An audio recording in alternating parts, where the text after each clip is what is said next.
미국이 경기 침체를 겪어도 큰 문제 없이 극복하고 넘어갈 수 있었던 이유는 미국의 화폐인 달러가 기축통화였기 때문입니다.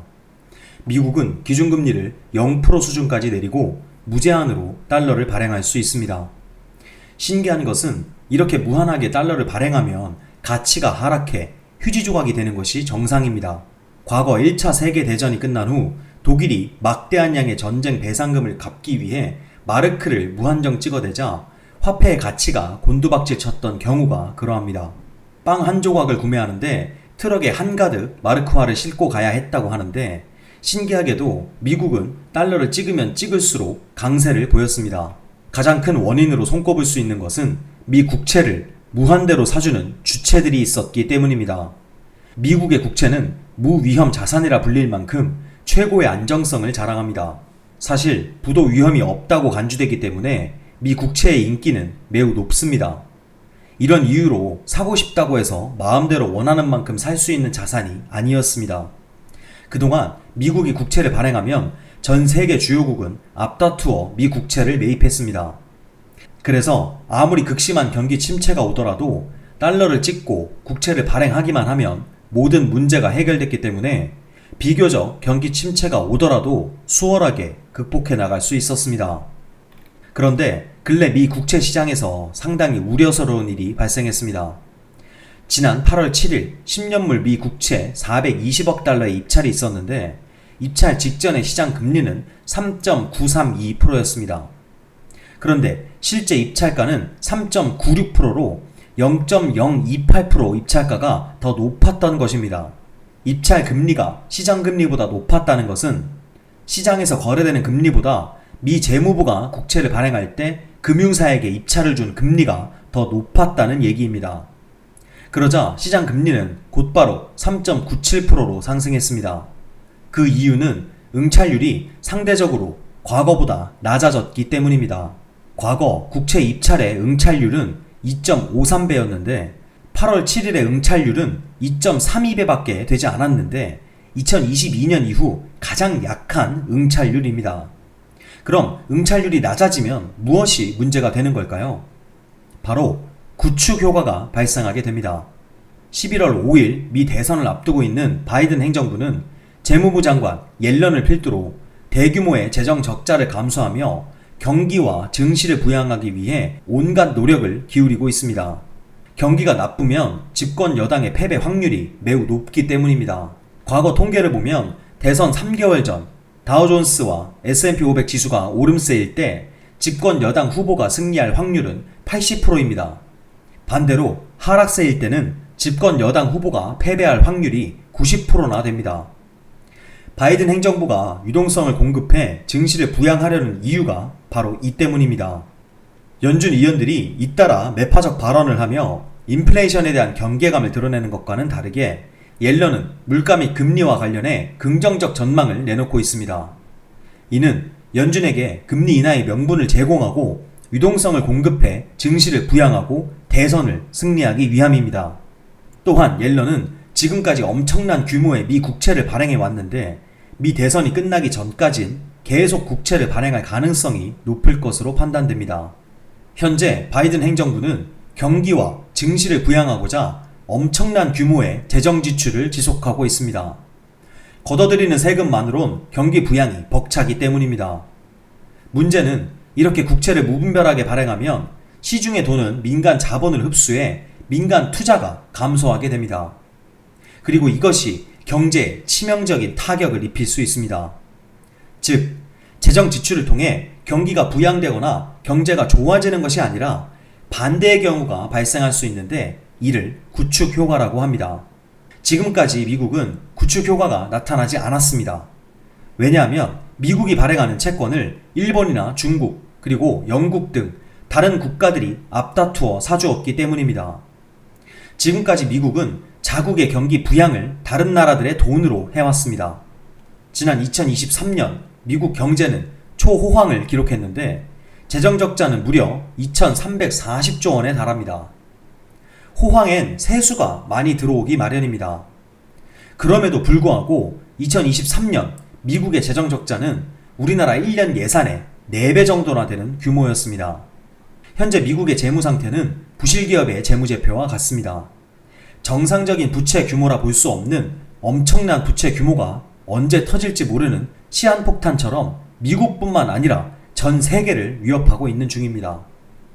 현 상황에서 경제가 조금만 악화되더라도 재정적자는 눈덩이처럼 불어날 가능성이 농후합니다. 또한 그동안 미국이 구축효과에 시달리지 않은 이유는 해외에서 미국의 채권을 사주었기 때문입니다.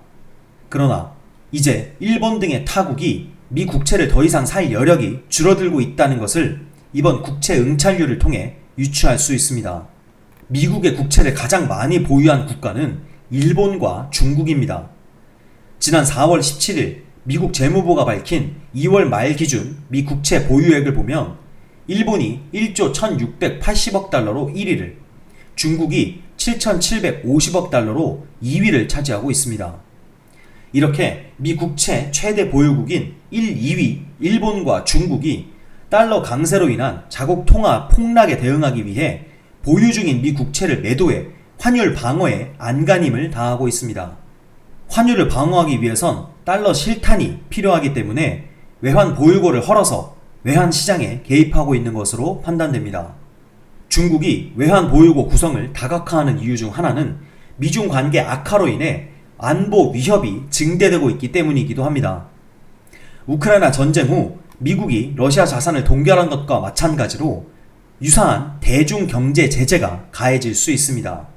실제로 중국은 미국과의 갈등이 본격화한 2018년부터 미국 국채를 줄이기 시작했으며 2022년 4월에는 12년 만에 처음으로 미 국채 보유액을 1조 달러 아래로 낮췄습니다.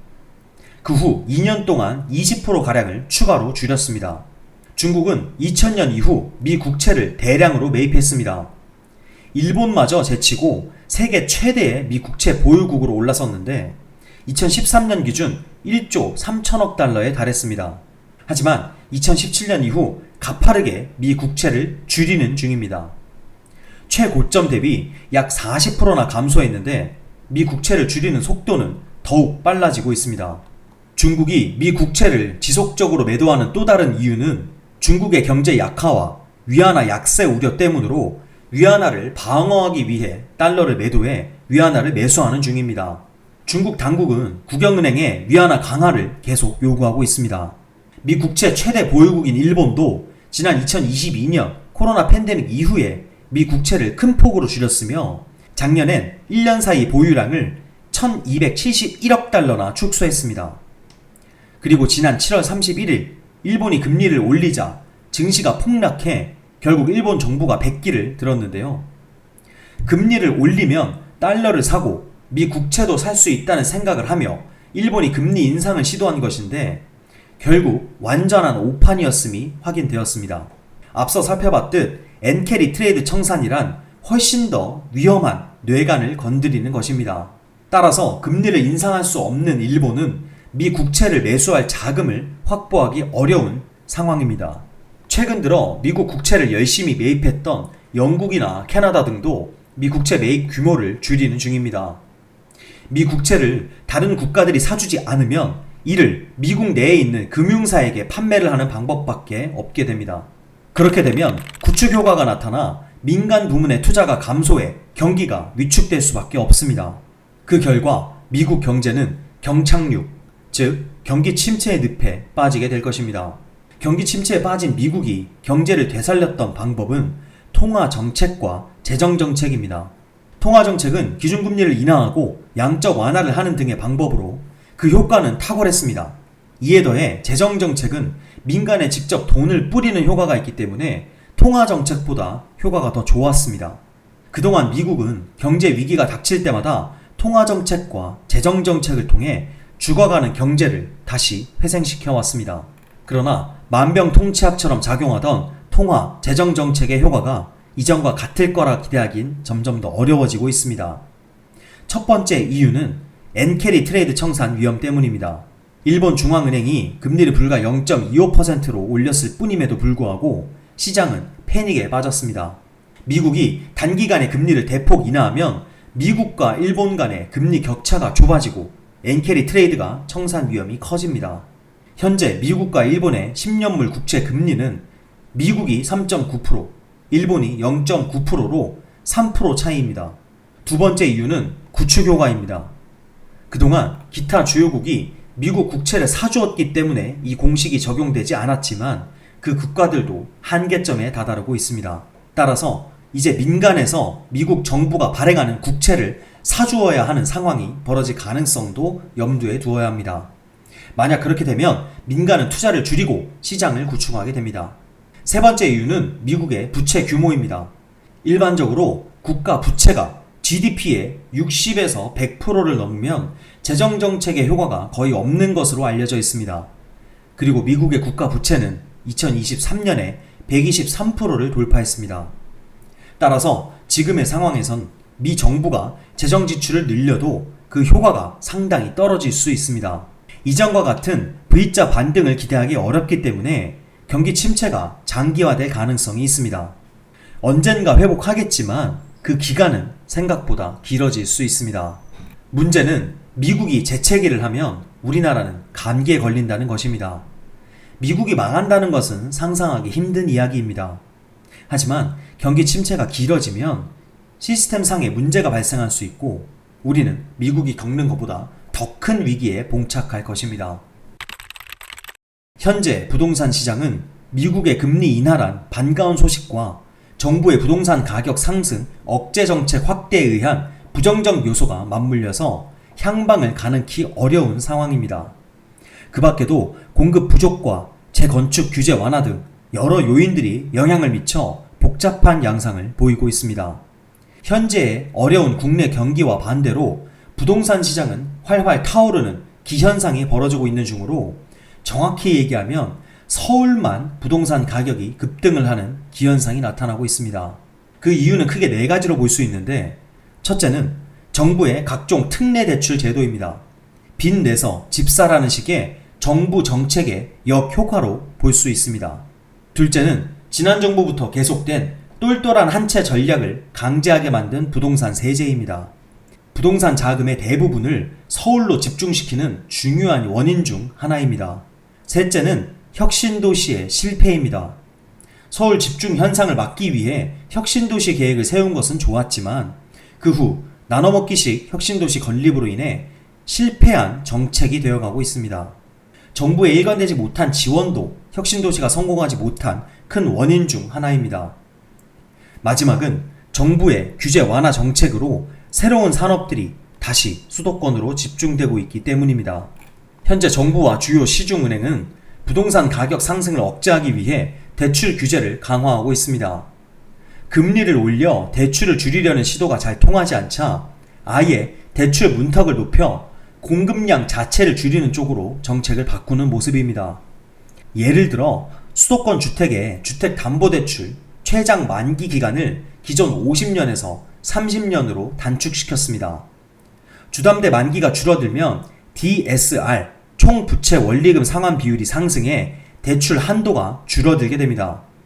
DSR이란 모든 신용대출 원리금을 포함한 총 대출 상환액이 연간 소득액에서 차지하는 비중으로 대출 상환 능력을 심사하기 위해 금융위원회가 2016년 마련한 대출 심사 지표로 주택담보대출 외에도 금융권의 대출 정보를 합산하여 계산합니다. 즉, 주담대 만기가 줄어들면 연소득에서 대출 원리금이 차지하는 비율인 DSR이 올라가기 때문에 대출 한도가 줄어듭니다.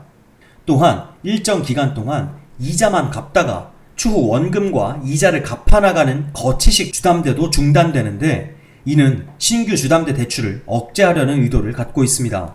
2024년 9월 현재 최근 서울의 아파트 가격은 최고점 대비 90%까지 회복한 곳이 나타나며 거래량 또한 급증하는 중입니다. 인기가 많은 지역의 초고가 아파트들의 가격은 이미 회복되었다고 볼 수 있는데 그 영향이 수도권으로 확산되는 모습입니다.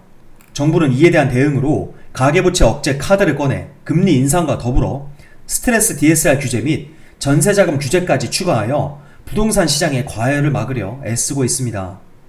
특히 스트레스 DSR은 2025년부터 전면 도입되는데 수도권 기준 대출 한도가 약 5천만원가량 축소될 것으로 예상됩니다. 현재 부동산 규제는 주담대, 전세 대출, 스트레스 DSR까지 대출을 옥죄는 방식으로 진행 중입니다.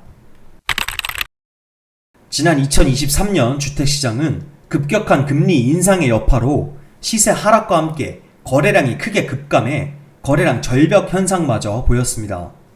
이 같은 기조는 2024년 초까지 이어져 왔으나 서울을 중심으로 최근 거래량이 눈에 띄게 증가하는 추세를 보이고 있습니다.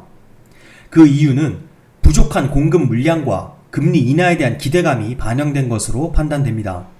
2023년 아파트 분양 물량은 21만 호로 2022년 대비 42%나 감소했습니다.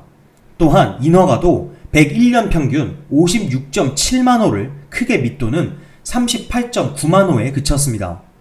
이는 금리 상승과 공사비용 상승 등으로 이익 마진이 줄어든 결과입니다. 현 정부는 2027년까지 270만 호를 공급한다는 목표를 세웠지만 수익률 악화 등의 이유로 목표 달성은 쉽지 않을 것으로 보입니다. 2023년에 제정된 노후계획도시 특별법으로 인해 1기 신도시 등 노후화된 도시를 중심으로 재건축 시장이 활성화될 전망입니다. 특히 용적률 상향, 안전검사 완화 등 사업성 개선으로 재건축이 보다 활성화될 것으로 예상됩니다. 이에 더해 사업기간을 3년 단축하는 패스트트랙 도입 등 긍정적인 요인들이 많습니다. 그러나 고금리와 공사비 상승 등 부정적 요인들도 무시할 수 없는 수준이기 때문에 짧은 시간 내에 두드러진 성과를 내긴 어려울 것으로 판단됩니다. 최근 급증했던 전세 사기, 보증금 미반환 등의 사건으로 인해 빌라에 대한 수요가 크게 급감하고 아파트로 전세가 집중되고 있습니다. 더욱이 서울의 입주 물량은 70%, 그리고 수도권 전체 입주 물량은 20% 정도 감소할 것으로 예상되고 있는데요. 현재 정부는 전세 시장 안정화를 위한 대책을 내놓은 상태입니다. 안심 전세 정책이나 임대차 리스크 관리 등 노력을 기울이고 있으나 공급이 부족한 상황으로 근본적인 수급 불균형이 해결되지 않는다면 서울과 수도권 지역의 전세난은 계속될 것으로 보입니다. 현재 금리 인상에 따른 유동성 공급 악화로 상업용 부동산 투자 규모는 2년 연속 하락한 13.8조 원으로 집계되었습니다. 이와 같이 상업용 부동산은 계속 하향세를 그리고 있는데 그 이유는 수익률 감소, 고금리 부담, DSR 등 대출 규제, 불안 심리 등으로 리스크가 증가해 매수세가 둔화되었으며 임대시장의 수급 불균형까지 더해 침체기를 겪고 있습니다. 또한 매매시장 위축과 개발 원가 증가로 개발 사업 추진 물량도 감소해 상업용 부동산 시장은 현재로선 회생을 기대하기 어려운 실정입니다. 자, 종합해보자면 현재 미 연준이 금리 인하를 공표로 유동성 공급에 대한 기대감이 현실화되고 있습니다. 즉, 부동산 시장이 유동성에 의해 다시 상승할 가능성이 클 것으로 보입니다. 현재 서울을 필두로 부동산이 상승하고 있는 것이 이를 반증하고 있습니다. 이에 더해 정부가 2027년까지 270만호 공급을 계획하고 있으며 3기 신도시 청약 등 긍정적인 뉴스들도 많이 있습니다. 그러나 현재 공급은 여전히 부족한 상황으로 건설사가 부진한 가운데 얼마나 실효성이 있을 것인가는 생각해 봐야 할 문제입니다. 채권은 국가나 기업이 돈을 빌리기 위해 발행하는 대표적 금융자산으로 미래에 받을 원금과 이자를 미리 정해놓은 유가증권입니다. 주식과 달리 은행 이자처럼 미래에 예상되는 현금 흐름이 정해져 있다는 장점이 있지만 채권을 발행할 주체가 파산하면 원금을 받지 못할 위험이 있습니다. 미국 국채의 경우 파산할 위험이 없다고 보기 때문에 가장 안전한 자산으로 손꼽힙니다. 그러나 기업이 발행하는 회사채의 경우 발행 회사의 신용 등급에 주의를 기울여야 합니다. 국가가 발행하는 채권을 국채, 기업이 발행하는 채권을 사채라고 합니다. 국가가 채권을 발행하면 이 채권을 산 사람은 국가의 돈을 빌려주는 대신 이자를 받습니다. 그리고 이 이자는 변동금리가 아닌 고정금리로 발행시장에 결정됩니다. 또한 공개된 채권 매매 시장에 있어서 주식처럼 자유로운 매매가 가능합니다. 투자의 신으로 불리는 워렌 버핏은 포트폴리오를 주식 80%, 현금 20%로 구성하는데 현금 20%의 대부분을 단기 국채로 보유하는 것으로 알려져 있습니다. 은행에 넣어두는 것보다 단기 채권으로 보유하는 것이 더 높은 이자를 주기 때문입니다. 현재 9월 미국의 기준금리가 인하될 것이 확실한 상황입니다. 그리고 금리가 인하하면 일반적으로 자산 가치가 상승하기 때문에 위험 자산에 대한 선호도가 높아져 주식과 가상화폐 등의 호재로 작용합니다. 그러나 현재 경기 침체에 대한 우려가 대단히 불확실하고 리스크가 높은 상황이기 때문에 투자자의 심리상 주식이나 가상화폐 같은 위험 자산보다는 금이나 채권 등 안전자산의 수요가 몰릴 가능성이 있습니다. 하지만 금은 생각보다 수익을 내기가 까다롭고 각종 수수료와 부가세 그리고 원달러 환율까지 고려해야 하기 때문에 변수가 다소 많습니다.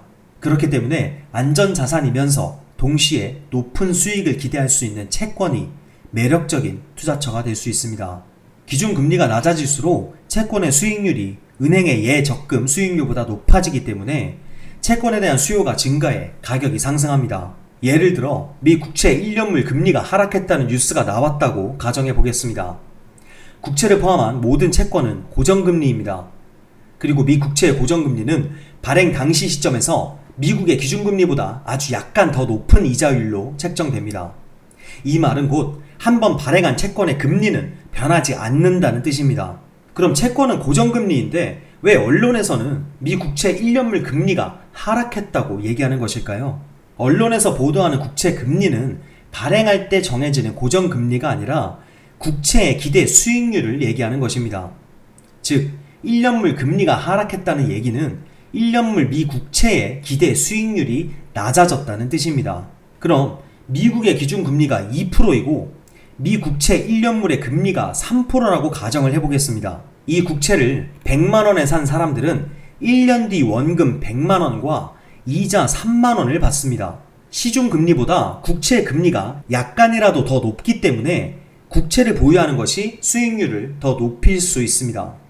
그런데 앞으로 예고된 상황처럼 기준금리가 내려가면 보유 중인 채권의 수익률은 어떻게 변하게 될까요? 예를 들어 기준금리가 1%로 하락했다고 가정하면 미 국채의 수익률이 은행 예적금보다 좋기 때문에 국채를 사려는 사람들이 많아지게 됩니다. 이 경우 공급보다 수요가 많기 때문에 자연스레 미 국채의 가격은 상승합니다.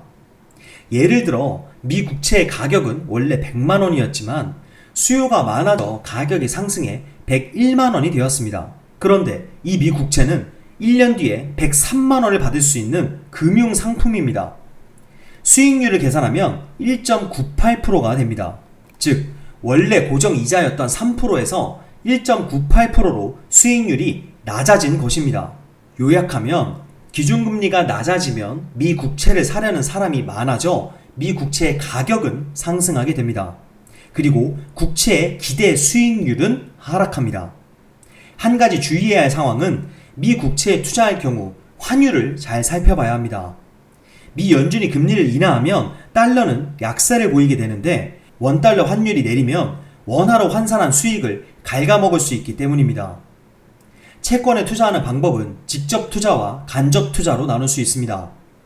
직접 투자는 증권 계좌를 통해 채권을 직접 매매하는 것입니다. 간접 투자는 투자 전문가가 운용하는 채권 펀드와 같은 금융 상품에 가입하는 방법입니다. 만약 채권에 대한 지식이 부족한 초보 투자자라면 수수료 부담이 다소 따르더라도 직접 투자보다는 간접 투자로 시작하는 것이 바람직합니다. 또한 채권 투자는 만기에 따라 수익률이 천차만별이기 때문에 채권 투자를 할 땐 반드시 투자 기간을 고려해야 합니다. 아울러 미국이나 신흥국 국채 또는 채권형 펀드에 투자할 땐 환차익과 환차손 여부를 고려해야 합니다. 일반적으로 금리를 인하하면 유동성이 공급되기 때문에 자산 가격이 상승합니다. 그 중에서도 특히 주식과 같은 위험자산의 가격이 상대적으로 크게 상승하는데요. 그러나 과거 미국이 기준금리를 인하했을 때 모든 주식이 다 상승하는 것은 아니었습니다. 국내 주식의 경우 코스피보다 코스닥, 대형주보다 중소형주, 가치주보다 성장주의 수익률이 보다 우수했습니다. 이는 기준금리를 인하할 때마다 공통적으로 나타났던 현상입니다. 그러나 기준금리 인하는 그간 고금리에 시달리던 시장이 기다리고 고대하던 이벤트임이 확실하지만 경제 전반에 걸쳐 생각하면 반드시 호재이기만 한 것은 아닙니다. 무엇보다 역사적으로 기준금리를 인하하는 시점이 경기 침체가 시작되는 때였기 때문입니다. 특히 주식시장의 경우 경기 침체 가능성을 우려해 보험성 금리 인하를 했던 지난 2007년과 2019년, 그리고 시스템 리스크 가능성 때문에 금리 인하 속도를 올렸던 2008년과 2020년 등 4번의 사례 중 1개월 후 주가가 오른 것은 2007년과 2020년 2번밖에 되지 않습니다. 또한 4번의 사례는 앞서 언급했던 1개월, 3개월 수익률 모두 코스피보다 코스닥이, 대형주보다 중소형주, 가치주보다 성장주가 더 성과가 좋은 것으로 나타났습니다. 따라서 금리 인하 초기에는 중소형 성장주에 관심을 가지는 것이 수익률을 높일 수 있는 전략 중 하나입니다. 한 가지 더 생각해야 할 점은 금리 인하로 인한 유동성 공급이 주식시장에 긍정적 영향을 미치는 것은 맞지만 주식시장을 움직이는 또 다른 중요 변수가 많다는 것입니다. 금리를 포함해 경제 전반적인 상황을 종합적으로 고려해 볼 필요가 있습니다. 모든 것이 변함없는 상황에서 금리만 인하한다면 주가의 상승을 기대할 수 있지만 현실은 그보다 훨씬 복잡합니다. 가장 우려되는 상황은 경기 침체입니다. 경기가 침체되면 악순환이 발생합니다. 이익이 감소한 기업은 직원을 해고해 고용을 축소시키고 일자리를 잃은 근로자들은 소비를 줄이게 됩니다. 이는 다시 기업의 이익 감소로 이어지기 때문에 악순환의 늪에 빠지게 됩니다. 이렇게 되면 주가는 떨어질 수밖에 없습니다. 과거의 경험상 경기 침체가 금리 인하보다 더 큰 영향을 미쳤습니다. 보통 금리 인하의 시기는 경기 침체와 겹쳤는데 아무리 금리를 인하해도 경기 침체로 인한 주가 하방 압력을 다 상쇄하지 못했기 때문입니다. 따라서 미국이 기준금리를 인하하면 유동성이 공급돼 주식시장에 훈풍이 불 것이라 예상하기 쉽지만 반대로 경기 침체로 인해 주가가 상승하지 않고 조정을 받거나 급락하는 등 기대했던 것과는 다른 흐름이 나타날 가능성에 대비할 필요가 있습니다. 가상화폐의 선두주자 비트코인은 2020년 코로나 팬데믹 유동성 공급으로 최고가를 경신한 후 큰 조정을 받았지만 23년 2배 이상 가격이 상승한 뒤 2024년에도 상승 랠리를 지속하고 있습니다. 다양한 호재도 있었는데 올해 비트코인 현물 ETF 승인과 상장, 반감기 이벤트 등 가격 상승에 긍정적인 영향을 미치는 사건들이 많이 있었습니다. 최근엔 미 연준 제롬 파월 의장이 통화 정책을 조정할 시기가 되었다며 9월에 금리를 인하할 것을 명백히 밝힌 지난 8월 23일 당일에 미국 비트코인 현물 ETF에 2억 5,200만 달러의 자금이 유입되기도 했습니다. 금리 인하가 비트코인을 비롯한 가상화폐에 큰 호재인 것은 분명합니다. 자산의 위험도가 높을수록 유동성 공급에 민감하게 반응하기 때문입니다. 현재 비트코인 가격은 약 5만 8천 달러로 지난 1월 현물 ETF 승인 이후 잠시 4만 달러 아래로 하락했다가 3월에 7만 달러를 돌파하며 사상 최고가를 경신한 후 약간의 조정을 받으며 박스권을 그리고 있습니다. 근래 비트코인의 상승에 가장 크게 기여한 것은 미국 증권시장의 현물 ETF 승인입니다. 단기적으로 비트코인 ETF를 운영하는 운용사들이 시장에서 비트코인을 매수하면서 가격이 상승했다고 볼 수 있습니다. 하지만 우리가 주목해야 할 것은 장기적 관점입니다. 비트코인 ETF 승인이 갖는 가장 큰 의미는 비트코인이 제도권에 편입되었다는 점이기 때문입니다. 현 미국 재무부 장관인 제닛 옐런도 가상화폐 시장에 대한 당국의 공식적인 규제 필요성을 강조한 바 있으며 전 세계적으로 가상화폐의 규제에 대한 논의가 활발하게 진행되고 있습니다. 규제를 한다는 것 자체가 제도권으로의 편입을 의미하기 때문에 이 역시 호재로 보아야 합니다. 또한 규제가 시작되면 기관 투자자에게 보다 명확한 기준을 제공하기 때문에 더 많은 기관 투자자들을 가상화폐 시장에 끌어들일 수 있습니다. 향후 비트코인의 상승 모멘텀을 이끌 수 있는 또 하나의 중요한 것은 비트코인 반감기 이벤트입니다. 비트코인은 매 반감기마다 최소 6배에서 많게는 100배까지 폭등했기 때문에 이번에도 큰 폭의 가격 상승을 기대할 수 있습니다. 총 발행 개수가 2100만 개로 정해져 있는 비트코인의 채굴량이 지난 2022년 1900만 개를 넘어서 현재 90% 이상의 비트코인 채굴이 완료되었습니다. 2030년이 되면 99%의 채굴이 완료돼 사실상 신규 공급이 중단될 것으로 예상되는데 10분마다 생성되는 비트코인 블록체인은 21만 번째 블록이 만들어질 때마다 채굴량이 반으로 감소합니다. 이를 비트코인의 반감기라고 하는데 주기는 약 4년 정도입니다. 반감기란 원래 방사능 양이나 방사성 동위원소를 이용한 생성기간 추정에 쓰이는 단어로 특정 물질을 구성하는 성분이 반으로 감소하는 데 필요한 기간을 뜻합니다. 가상화폐 시장에서는 특정 코인의 채굴이나 보상이 반으로 줄어드는 시기를 의미합니다. 비트코인의 경우 반감기가 되면 채굴량이 반으로 감소해 공급이 줄어듭니다. 그리고 수요와 공급 법칙으로 알 수 있듯 공급의 감소는 가격 상승에 긍정적 영향을 미칩니다. 지금 이 순간에도 채굴은 계속되고 있는데 10분마다 한 번씩 새로운 블록이 생성되며 새로운 비트코인을 얻을 수 있습니다. 10분마다 몇 개의 비트코인이 나오는지가 중요한데 최초엔 10분당 50개가 채굴됐으나 4년마다 반복되는 4번의 반감기를 거쳐 지금은 10분당 3.125개가 채굴되고 있습니다. 마지막 반감기는 올해 4월 19일이었습니다. 2024년 반감기 이후 시세가 어떻게 될지를 예측하려면 기존 3번의 반감기 때 비트코인 가격이 어떻게 움직였는지를 살펴보아야 합니다. 1차 반감기는 2012년 12월 28일이었는데 1년 전부터 완만히 상승하다가 반감기 1, 2개월 후부터 석 달 만에 20배가 올랐습니다. 이후 70% 조정을 받은 후 6에서 12개월 차에 또 한 번 20배 상승을 기록했습니다. 2차 반감기는 2016년 7월 11일이었는데 9개월 전부터 상승 추세를 보이다 반감기 3개월 후부터 대세 상승이 시작돼 17개월 동안 30배가 올랐습니다. 3차 반감기는 2020년 5월 4일로 반감기 전엔 큰 시세 변화가 없었습니다. 하지만 코로나 팬데믹으로 인한 유동성 공급과 맞물려 모든 자산이 오르는 대세 상승장이 펼쳐지며 반감기 후 1년 동안 6배 상승을 기록했습니다. 4차 반감기는 2024년 4월 19일로 반감기 전 2배 이상 상승을 기록하며 최고가를 경신했습니다. 이는 올해 초 기관 투자자들의 자금이 유입돼 반감기 이전에 이미 사상 최고치를 넘어선 것이기 때문에 이전과 다른 모멘텀을 보였습니다. 반감기 이벤트는 앞으로 상황에 따라 2025년까지 이어질 것으로 판단됩니다. 향후 비트코인 가격 변동에 영향을 미치는 주요 요인으로 첫 번째는 금리 인하를 손꼽을 수 있습니다.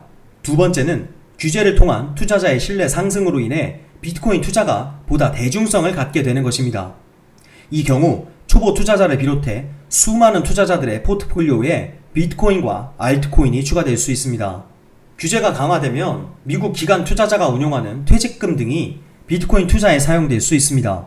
현재는 수조 달러에 이르는 은퇴 자금이 비트코인에 투자되는 것이 금지되어 있지만 규제가 강화되면 이런 자금이 비트코인에 투자되며 가격 상승을 이끌어낼 수 있습니다.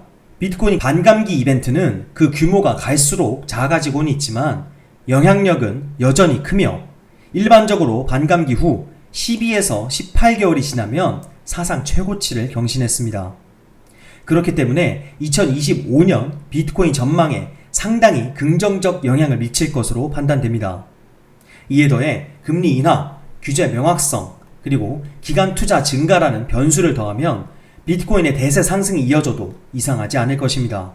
또한 향후 CBDC가 도입되면 디지털 자산 결제라는 광범위한 전환을 겪게 될 것이기 때문에 이로 인한 혜택을 받을 수 있습니다.